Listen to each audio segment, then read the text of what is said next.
महाराष्ट्राचं वैभव असलेला सह्याद्रीच्या हिरव्यागार कुशीमध्ये वसलेला सह्याद्री व्याघ्र प्रकल्प हे निसर्गाने आपल्याला दिलेलं एक अमूल्य असं वरदानच आहे।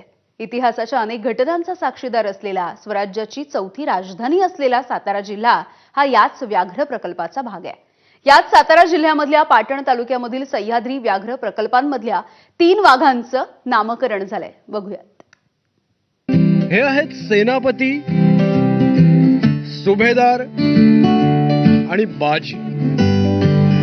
सह्याद्रीच्या पर्वतराजीत वावरणाऱ्या या वाघांचं नामकरण करून आता छत्रपतींच्या पराक्रमी मावळ्यांच्या पदव्या देण्यात आल्या आहेत।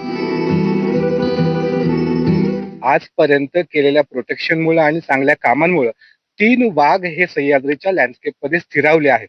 पहिला जो आहे हा चांदोलीच्या आसपास फिरतो, STR 01। दुसरा जो वाघ आहे तो आंब्याच्या आसपास फिरतो, तो STR 02 आहे। आणि जो एक वाघ कोयनाच्या अभयारण्यामध्ये फिरतो तो STR 03 आहे। अशा 3 वाघांचं हे अस्तित्व हे फार मोठ्या प्रमाणात अधोरेखित झालं आहे आणि 2 वर्षापासून सातत्याने त्याचं मॉनिटरिंग चालू आहे। सह्याद्री व्याघ्र प्रकल्पामध्ये अस्तित्वात असलेल्या वाघांना आपण पाहिले की सायंटिफिकली STR 01, STR 02 आणि STR 03 प्रकारची नावं दिली आहेत। आणि पर्यटक आणि लोकल लोक हे त्यांच्या आपापल्या आस्थेनुसार व प्रथानुसार ते त्यांचं नामकरण करत असतात, परंतु ऑफिशियल रेकॉर्डमध्ये आम्ही STR 01, 02, 03 अशा पद्धतीचं नामकरण केलेलं आहे। सह्याद्री व्याघ्र प्रकल्पातले हे 3 नर वाघ यांचं वय 3 ते 5 वर्ष आहे। या वाघांच्या नामकरणामुळे आता सह्याद्री व्याघ्र प्रकल्पात कोणत्या वाघाची डरकाळी घुमते हे अचूक सांगता येणार आहे।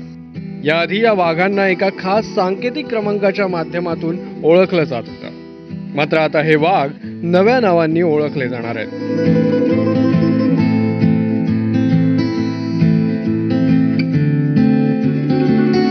या वाघांचं अस्तित्व अनुभवण्याची संधी पर्यटकांसह आता स्थानिकांनाही मिळणार आहे।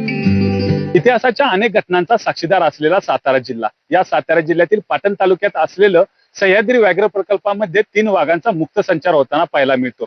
या 3 वाघांची ओळख पटवण्यासाठी ग्रामस्थांच्या माध्यमातून या 3 वाघांचं बारसं घालण्यात आलं आहे।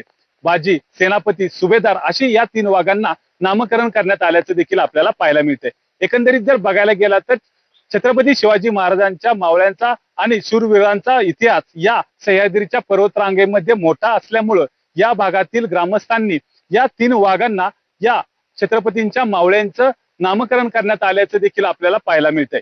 कॅमेरामन ओमकारसह वैभव बोडके, ABP माझा, सातारा। आणि या रिपोर्ट नंतर या बुलेटिन मध्ये वेळ झाली इथेच थांबण्याची। थोड्याच वेळात 10च्या बातम्या अमोल सोबत बघत रहा ABP माझा।